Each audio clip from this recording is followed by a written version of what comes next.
रात के 12:15 हुए थे। शहर की सबसे पुरानी गली के आखिरी सिरे पर, जहां सड़क का पत्थर भी घिसकर स्याह हो चुका था, एक पुरानी हवेली खड़ी थी। लोग कहते थे कि यह हवेली 50 साल से बंद है, लेकिन जो लोग ये कहते थे वो शायद गलत थे, क्योंकि आज रात इसका दरवाजा खुला हुआ था। उमर एक सहाफी था, 26 साल का, दुबला पतला, आंखों पर मोटी फ्रेम की ऐनक। वो उन लोगों में से था जो हर चीज की मंतकी वजह तलाश करते हैं। भूत को ज़हनी वहम कहते हैं और आवाजों को हवा का चक्कर। आज वो इस हवेली के बारे में एक तफसीली रिपोर्ट लिखना चाहता था। उसने अपने एडिटर को बताया था, कल सुबह तक पूरी तहकीक मेरे हाथ में होगी। एडिटर ने सिर्फ इतना कहा था, उमर, इस हवेली के करीब मत जाना। उमर ने हंसकर फोन रख दिया। हवेली के बाहर पहुंचकर उसने अपनी जेब से टॉर्च निकाली। दरवाजा वाकई खुला था, बस हल्का सा, जैसे कोई अंदर से धकेल कर गया हो और वापस ना आया हो। अंदर कदम रखते ही हवा रुक गई। ये बात अजीब थी। बाहर तेज आंधी चल रही थी, लेकिन हवेली के अंदर बिल्कुल खामोशी। ऐसी खामोशी जो कानों पर बोझ बन जाए। उमर ने टॉर्च चलाई। रोशनी ने पहली चीज जो दिखाई वो एक लंबी तारीक राहदारी थी। दीवारों पर पुरानी तस्वीरें लगी थीं, घर के अफराद की शायद। लेकिन हर तस्वीर में एक बात मुश्तरक थी। सबके चेहरे एक तरफ मुड़े हुए थे, बिल्कुल दरवाजे की तरफ, जहां से उमर अभी आया था। तस्वीरें ऐसे ही बनी होंगी, उसने अपने आप से कहा और आगे बढ़ा। राहदारी के आखिर में एक बड़ा कमरा था, शायद ये कभी बैठक रही हो। दरमियान में एक लकड़ी की मेज, उस पर एक मोमबत्ती, और मोमबत्ती जल रही थी। उमर के कदम रुक गए। जल रही थी। 50 साल से बंद हवेली में ताज़ा जलती हुई मोमबत्ती। उसने कैमरा निकाला और तस्वीर खींची, फिर एक और कदम आगे बढ़ाया और उसका पांव किसी चीज से टकराया। नीचे देखा, एक डायरी थी। उसने डायरी उठाई। सरवरक पर खूबसूरत लिखाई में लिखा था, जो इस घर में दाखिल हो, ये डायरी उसी के लिए है। उमर का दिल तेज धड़का, लेकिन उसने सहाफी की जुर्रत से सफ़ा पलटा। पहला सफ़ा। मेरा नाम जफर था। मैं भी एक रात यहां आया था तहकीक के लिए, जैसे तुम आए हो। जो मैंने देखा वो लिख रहा हूं ताकि तुम समझ सको। लेकिन समझने से पहले एक काम करो, पीछे मत देखना। उमर ने हाथ जमाए और अगला सफ़ा पढ़ने लगा। इस घर में एक चीज रहती है, उसे ना देखो, ना आवाज दो, ना उसका नाम लो।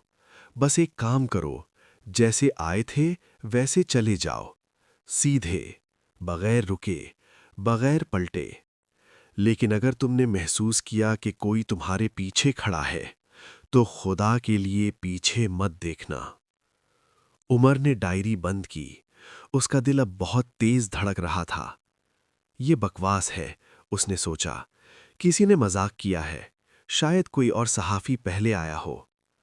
उसने डायरी मेज पर रखी, अपना कैमरा उठाया और वापस मुड़ने लगा। तभी कमरे के कोने से एक आवाज आई, बहुत आहिस्ता, बहुत करीब से, एक सांस की आवाज। उमर बिल्कुल जम गया। उसने टॉर्च कोने की तरफ मोड़ी। रोशनी में सिर्फ एक खाली कुर्सी नजर आई, पुरानी, लकड़ी की, और हल्की सी हिल रही थी, जैसे अभी अभी कोई उठा हो। उमर का हल्क खुश्क हो गया। उसने खुद को समझाया, हवा से हिली होगी, लेकिन हवा तो नहीं थी अंदर। तभी उसने महसूस किया, अपनी गर्दन के पीछे एक गरम सांस। उमर पत्थर हो गया। डायरी के अल्फाज जहन में गूंजे, अगर तुमने महसूस किया कि कोई तुम्हारे पीछे खड़ा है, तो खुदा के लिए पीछे मत देखना। उसका पूरा जिस्म कांप रहा था। टॉर्च उसके हाथ में लरज रही थी। चलो, बस चलो, सीधे चलो। उसने पहला कदम उठाया, राहदारी की तरफ। सांस अभी भी पीछे था।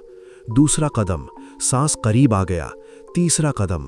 अब उमर को यकीन हो गया कि कुछ है, वाकई है, बिल्कुल उसके पीछे, उसके कांधे के करीब। उसका दिमाग चीख रहा था, पीछे देखो, देखो क्या है।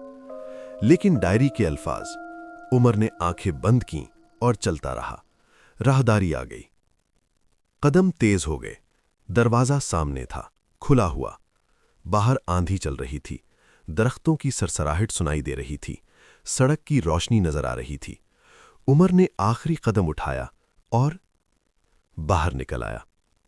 वो सड़क पर खड़ा हाँप रहा था। ठंडी हवा उसके चेहरे से टकरा रही थी, उसके घुटने कांप रहे थे। उसने पीछे मुड़कर हवेली को देखा। दरवाजा बंद था। उमर घर पहुंचा, रात भर सो नहीं सका। सुबह उठकर उसने अपना कैमरा खोला रात की तस्वीरें देखने के लिए। पहली तस्वीर राहदारी, ठीक है। दूसरी तस्वीर बैठक का कमरा, ठीक है। तीसरी तस्वीर जलती मोमबत्ती। उमर की उंगलियां रुक गईं।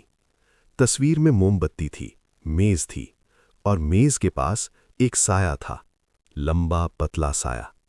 उमर का नहीं। उसने तस्वीर जूम की, साया वाज़े हो गया। और फिर उमर की आंखें फैल गईं, क्योंकि साया किसी का नहीं था। साया खुद एक चेहरा था, और वो चेहरा कैमरे की तरफ देख रहा था। उमर ने फौरी तौर पर एडिटर को फ़ोन किया। फ़ोन उठते ही उसने कहा, मैंने कहा था ना, इस हवेली के करीब मत जाना। उमर ने कांपती आवाज़ में पूछा, वहाँ क्या है, बताओ मुझे। एडिटर चंद लम्हे खामोश रहा, फिर बोला, उमर, पिछले 50 सालों में 7 लोग इस हवेली में गए। सबने कहा कि कुछ नहीं हुआ, सब बचकर निकले। लेकिन क्या? उमर ने कहा। लेकिन सबके घर वालों ने एक ही शिकायत की। उमर ने सांस रोका। वो लोग जब घर लौटे तो रात को सोते वक्त उनकी आंखें खुली रहती थीं। उमर को कुछ समझ नहीं आया। मतलब? एडिटर ने आहिस्ता कहा, मतलब उमर, अभी तुम जाग रहे हो ना? हाँ, उमर ने कहा। यकीन है? उमर ने फोन नीचे रखा और खिड़की की तरफ देखा। बाहर सूरज निकल रहा था, लेकिन कमरे की दीवार पर इसका साया नहीं। अल्लाह हाफिज। और आज रात रोशनी बुझाने से पहले एक बार पीछे जरूर देख लें।